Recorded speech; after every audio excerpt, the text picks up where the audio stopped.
তার অসুস্থতা নিয়ে যখন আমি উপহাস করি, চিৎকরি করি, আমি পাপের সাজা বলে মনে করি, তাদের আমি আজ যাই বলুন আপনি মানুষ বলে আমি মনে করি না। ওই রকম একজন রুগী যিনি আইসিইউতে আছেন, সে আইসিইউর ভিতরে ওরা গেলেন কি করে? নিজেদের নেতা বলে দাবি করেন। এবং আমি আপনাকে বলি, ওখানকার চিকিৎসক এবং হাসপাতাল কর্তৃপক্ষ তারা বিরক্ত বোধ করেছেন। ওখানে তো বুদ্ধদেব ভট্টাচার্যও ছিলেন, আমাদের তো সেখানে যাতায়াতের কোনো বাধা ছিল না। চিকিৎসকের যে পরামর্শ, সেই পরামর্শ মেনে চলে করেছি। ওরা নিজেদের প্রচারের জন্য এইসব ছবি টবি তুলে এখন সেই চিকিৎসা কেন্দ্রের বিরুদ্ধে কথা বলছেন। প্রাক্তন বিচারপতি এবং বর্তমান সাংসদ অভিজিৎ গঙ্গোপাধ্যায় তিনি অসুস্থ, উডল্যান্ড হাসপাতালে তিনি চিকিৎসাধীন ছিলেন এবং বর্তমানে তার আরো বেশি চিকিৎসার কারণে তাকে দিল্লিতে নিয়ে যাওয়া হয়েছে। কিন্তু তার এই যে অসুস্থতা বা তার যে এই অবস্থানেও যেভাবে রাজনীতি হচ্ছে, যে সমস্ত তির্যক কথাবার্তা উঠে আসছে, একাধিকবার তিনি যে সমস্ত রায়গুলো দিয়েছেন সেই রায়গুলোকে পাপের ফল হিসেবে উল্লেখ করা হয়েছে। মানে এই যে পরিস্থিতিটাকে কি বলবেন? জানেন, কিছুদিন আগে এরকম সোশ্যাল সাইটে যখন নাকি ওই এলাহাবাদে একজন বড় সাধুকে ধরে গঙ্গায় ফেলে দেওয়া হলো, নির্মমতার একটা পরিচয়, আমি তা পোস্ট করেছিলাম।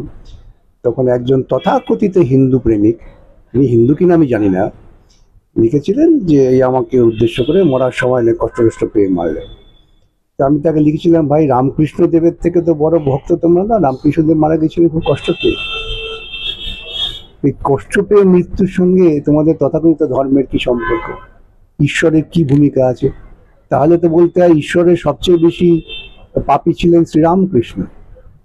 এই সমস্ত গর্ধব যারা, আমি কথাটা খুব সুচিন্তিত ভাবে বলছি, যারা সাধারণ মানবিকতা বোধ যাদের নেই। একজন মানুষ অসুস্থ, আমি তার পাশে দাঁড়াতে না পারি, কিন্তু তার অসুস্থতা নিয়ে যখন আমি উপহাস করি, চিৎকরি করি, আমি পাপের সাজা বলে মনে করি, তাদের আমি আজ যাই বলুন আপনি মানুষ বলে আমি মনে করি না। তারা মনুষ্য সমাজে বসবাসের যোগ্য নন। সেই জন্যই আমার পোস্ট আমি লিখেছিলাম যে চিকিৎসা বিজ্ঞানের দ্বারা অভিজিৎ সুস্থ হয়ে ফিরে আসবে, কিন্তু এই মানুষগুলো তারা কি সভ্য সমাজে বসবাস করার মতো যোগ্যতা নিয়ে ফিরতে পারবেন? এইসব মানুষদের না আমাদের ক্রমশ সমাজ থেকে বিচ্ছিন্ন করা উচিত। হাসপাতালে তার চিকিৎসা চলছিল এবং সেই চিকিৎসা যে হাসপাতালে চলছে সেটাকে নিয়েও সোশ্যাল মিডিয়ায় সরকারের মদতপুষ্ট একটি হাসপাতাল বলে উল্লেখ করে সেই চিকিৎসা ব্যবস্থাকে নিয়েও প্রশ্ন তোলা হচ্ছে। তো আজকে যখন এইমসে তিনি চলে গেলেন, তখন সেই হাসপাতালকে সামনে রেখে কেন এই প্রশ্নগুলো তোলা হলো?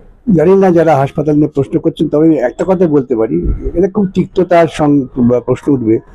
ওই রকম একজন রুগী যিনি আইসিইউতে আছেন, সে আইসিইউর ভিতরে ওরা গেলেন কি করে? নিজেদের নেতা বলে দাবি করেন। আইসিইউর ভেতরে যাচ্ছেন, সেখান থেকে ছবি তুলে পাঠাচ্ছেন, এটাও এক ধরনের অসভ্যতা। এবং আমি আপনাকে বলি, ওখানকার চিকিৎসক এবং হাসপাতাল কর্তৃপক্ষ তারা বিরক্ত বোধ করেছেন যে একজন রুগীকে চিকিৎসা করতে গেলে পরে যে সাধারণ কতগুলো নিয়ম কানুন মানা দরকার সেটা তারা মানেননি। ওখানে তো বুদ্ধদেব ভট্টাচার্যও ছিলেন, আমাদের তো সেখানে যাতায়াতের কোনো বাধা ছিল না। কিন্তু আমরা চিকিৎসকের যে পরামর্শ, সেই পরামর্শ মেনে চলে করেছি। ওরা নিজেদের প্রচারের জন্য এইসব ছবি টবি তুলে এখন সেই চিকিৎসা কেন্দ্রের বিরুদ্ধে কথা বলছেন। নির্লজ্জ।